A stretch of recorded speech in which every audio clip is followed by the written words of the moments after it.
Well, hi everybody, and welcome again to Consider This, a corner of YouTube where we can sit down and think about and really look at some key foundational truths and realities and sayings and thoughts that we all know and have heard of before, but maybe we haven't really done a good job at making them practical and taking them out of theory and conceptualizing them. I'm Jenny Meyer. Thank you so much for being here. I really appreciate your time. Today I'm going to talk about awareness, self-awareness, because as I was thinking about it, I'm like, my life really started to change the most as I really started to understand what was happening inside my head, like really became aware of what was happening in my head. Now, I've always been an intelligent person. I always thought that I knew what was happening. And I always thought that it was, important for people to take the time to self-reflect and all of that stuff.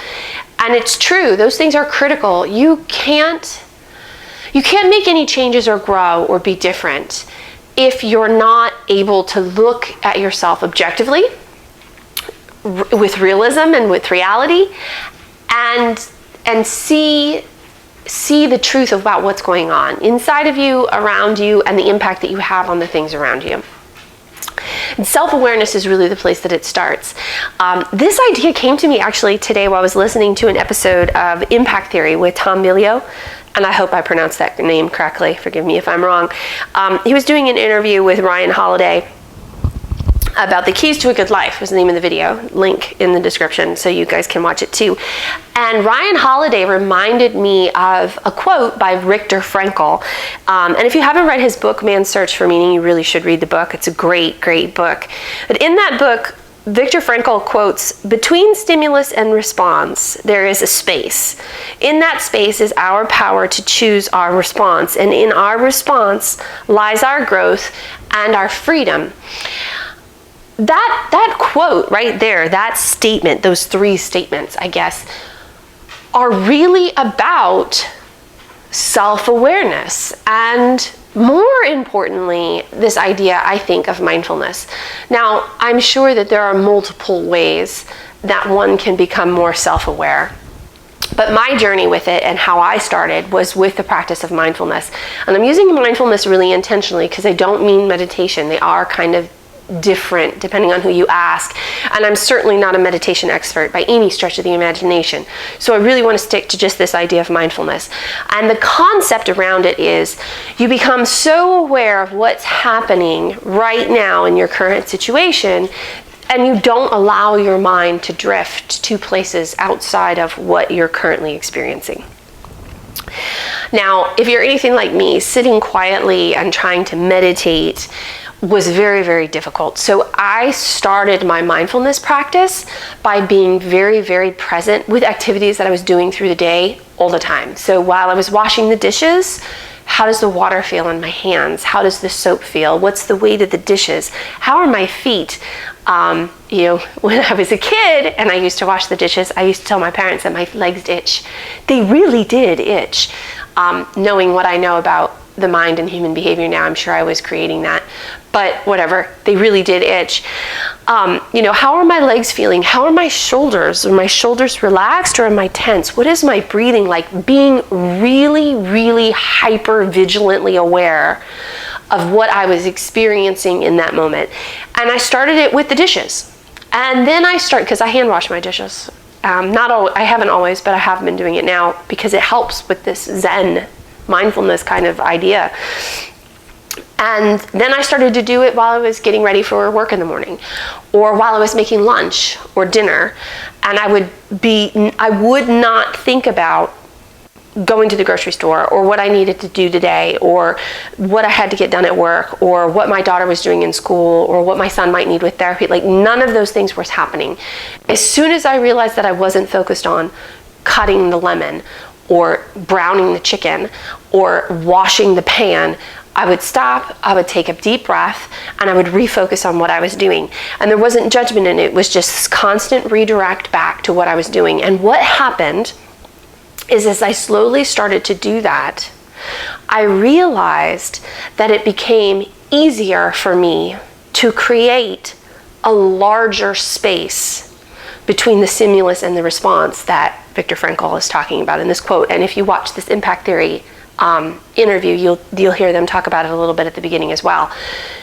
And the more space you can give yourself between what happens to you or for you or with you or in you or whatever, the more space you can give yourself between when that event occurs and your response to that event, the better your response is going to be, bar none. Now, you can't go into analysis paralysis, and I'm not talking about that, overanalyzing and thinking like that. All I'm saying is that it allows you the time you need to not respond on default. And default is almost never helpful.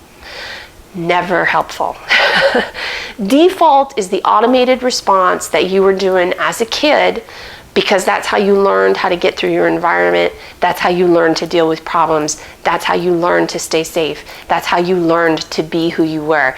That habitually reinforced habit in your brain is almost never as helpful as another choice might be.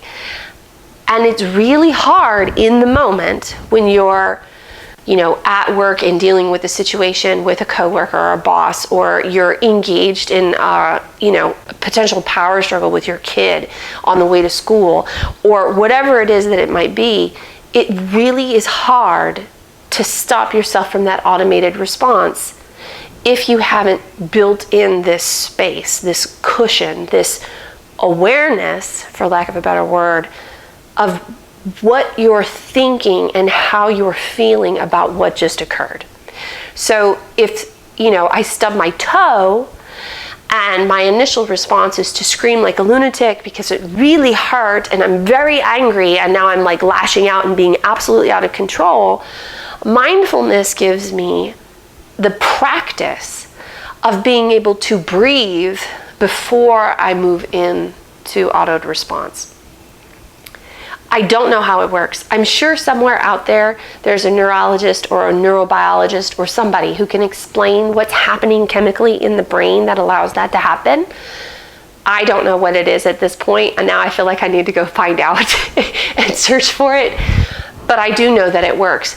I also am positive that this is not the only way to get this level of awareness. I'm sure that there are other things that a person can do that will allow them to get better at awareness and the ability to really objectively look at their own stuff, their own thoughts, their own feelings, their own behavior, or whatever it is. Self-reflection is really important. That self-awareness is really important.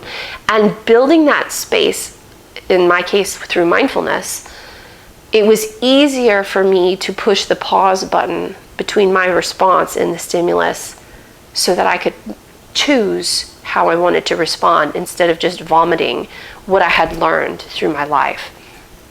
So it becomes a really fundamentally important part of how we move and engage and make changes, because you can't change what you're not aware of, right? If you don't know that there's an issue, you can't make the issue better. And the more you do this, the more you're mindful, the more you are aware, the more you can step out of yourself and become the observer, is the word that I've heard used most frequently with this. And observe your thoughts and observe your feelings and observe your behavior without judgment, just with curiosity, just with observation, just with intrigue. The more aware you become, and by extension, the easier it is for you to see patterns in your life and in your behavior and in your feelings and in your response. And eventually you slowly get to this place where, slowly is relative. I guess it depends on how often you're being mindful and practicing mindfulness. If you're really disciplined, you could probably do it a hell of a lot faster than I did. But the more you do it, the easier it becomes to show compassion to other people, to bring people the benefit of the doubt, to show myself some compassion. It becomes easier to know what I need to change and what is the behavior I don't want anymore, and what are the feelings and thoughts that I don't want to be thinking or feeling. And with that, it becomes much easier to make those adjustments, to make those changes. So if you've never done it before, okay, try it for a week. Like, give yourself a couple of activities. Does not need to take any extra time. It's the important thing. Like, it's not about finding time to meditate. That's not what this is about at all.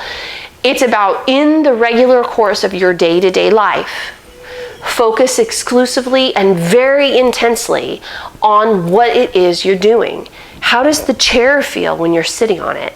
How does the street in your shoes feel when you're walking to the bus? Like, whatever it is, put your complete and total focus on it, and don't let your mind wander outside of what you are physically doing and where you are physically at in those few minutes. 5 minutes a day, 10 minutes a day. Do it several times a day, and do it 7 days in a row, and just watch what happens. It really is very cool. It's really cool. And it's very difficult to explain. There aren't a lot of good words. So I will just leave you with that and say, take some time this week to work on being really focused and concentrated on what you're doing in the immediate, in the present, and work on that mindfulness thing, and watch what happens to your self-awareness and how much time you give yourself to respond when something happens in your life, giving you the gift of the choice to maybe act a little differently than you have in the past. So I hope that you get something good of that. Check the description for the link to that video on impact theory. It was a really fabulous episode. I enjoy that podcast, that YouTube channel very much. It's very good. I hope that you guys enjoy it, and I will see you all next time. Bye-bye.